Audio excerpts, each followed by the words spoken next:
Neste vídeo, eu vou te ensinar da forma mais simples que eu consigo o que é coesão. Eu não vou te falar neste vídeo tudo que eu tenho para te dizer sobre coesão, certo?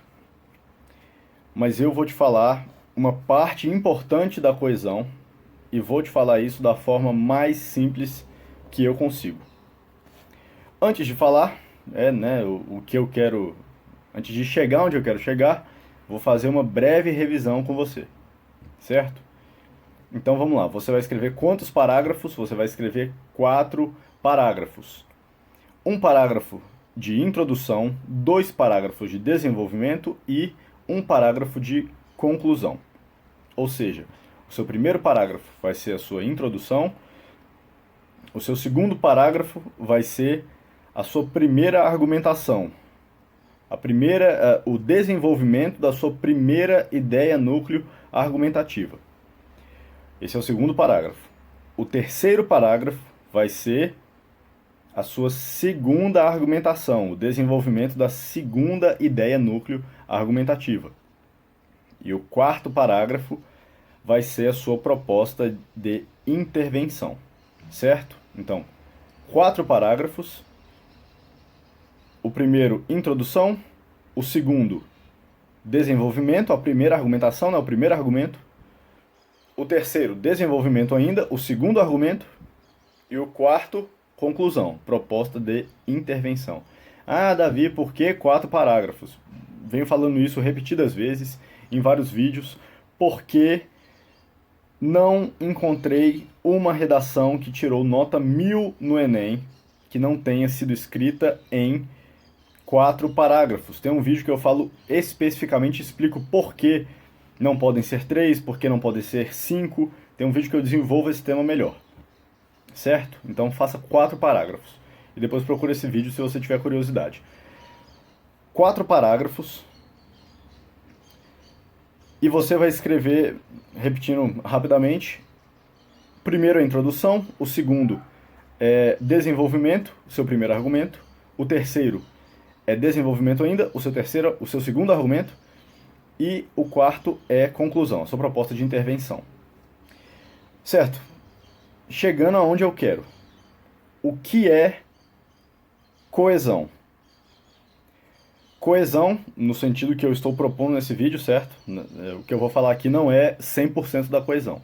Mas lembre-se disso.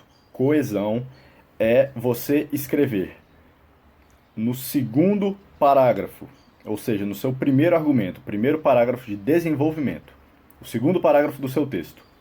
Você vai escrever no começo desse parágrafo, você vai escrever em primeiro lugar, vírgula. E aí você vai começar o seu primeiro argumento. No terceiro parágrafo do seu texto, ou seja, no seu segundo argumento, você vai escrever em segundo lugar, vírgula. E aí você vai começar o seu segundo argumento. E no quarto parágrafo do seu texto, que é a sua conclusão, você vai escrever, portanto, vírgula.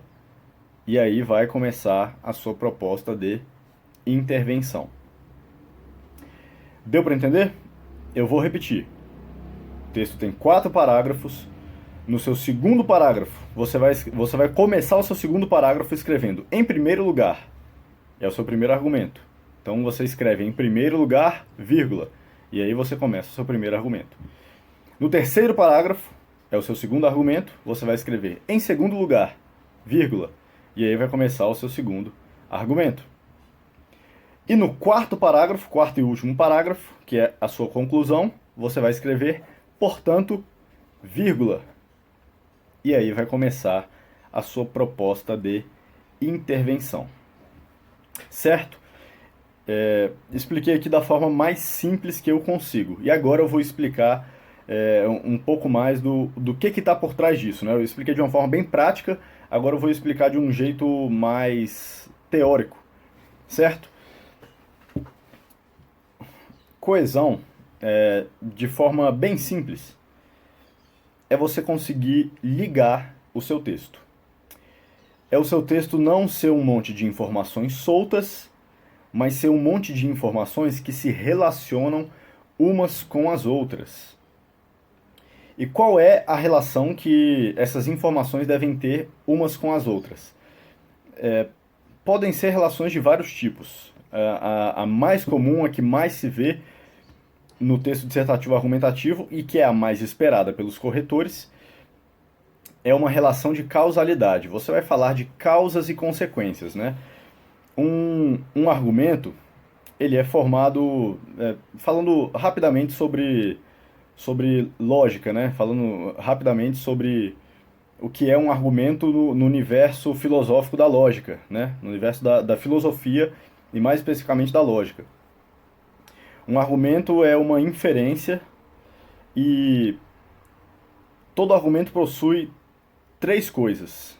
Ele possui um grupo de premissas, ele possui um grupo de conclusões e ele possui uma relação entre esses dois grupos, ou seja, uma relação entre as premissas e as conclusões, certo? Isso é um argumento no universo filosófico, no universo da filosofia e mais especificamente no universo da lógica.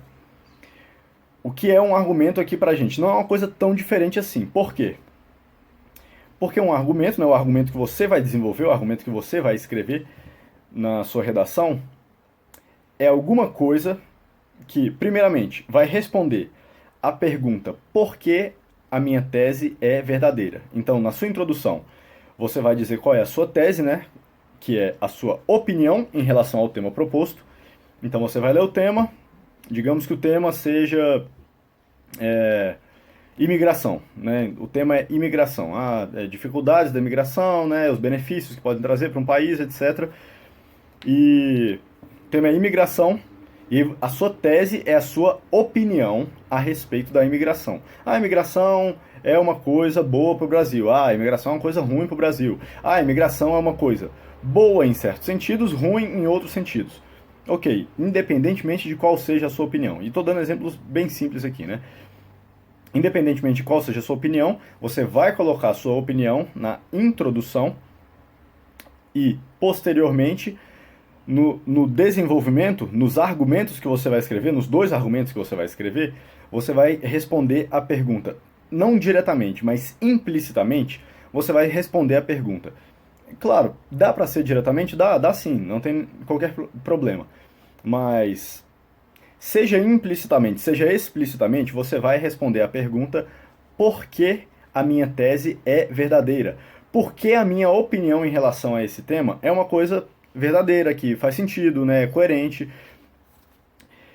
E qual a importância da coesão nisso tudo? A coesão é o que vai unir todas essas informações que você vai colocar no seu texto em defesa do seu ponto de vista, certo?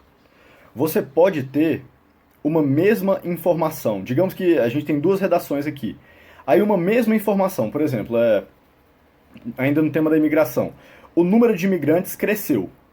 Essa informação pode ser utilizada tanto para defender que a imigração é uma coisa boa, quanto para defender o oposto, que a imigração é uma coisa ruim. A mesma informação pode ser usada para defender coisas opostas. Isso vai depender do quê? Vai depender da utilização que o autor do texto fizer dessa informação. Então o que eu quero dizer com isso é: a coesão vai mostrar para o leitor do seu texto, né, para o corretor da sua redação do Enem, que as informações que você colocou ali não estão soltas. Não são apenas informações que você tem e você colocou ali no texto de qualquer jeito, mas elas estão direcionadas em defesa do seu ponto de vista. E é isso que vai fazer você tirar 1000 pontos na redação do Enem. Claro, essa é uma das coisas, né, que vai fazer você tirar 1000 pontos na redação do Enem. Mas, pelo menos na minha opinião, e baseado em tudo que eu vi, né, nas redações que tiraram 1000 pontos, é impossível você conseguir tirar 1000 pontos falando falando informações soltas na sua redação, sem coesão entre elas, sem ligação, sem direcionamento em defesa de um ponto de vista, certo? E a coesão tem papel fundamental nesse direcionamento. Então, por esse vídeo é só. Até o próximo.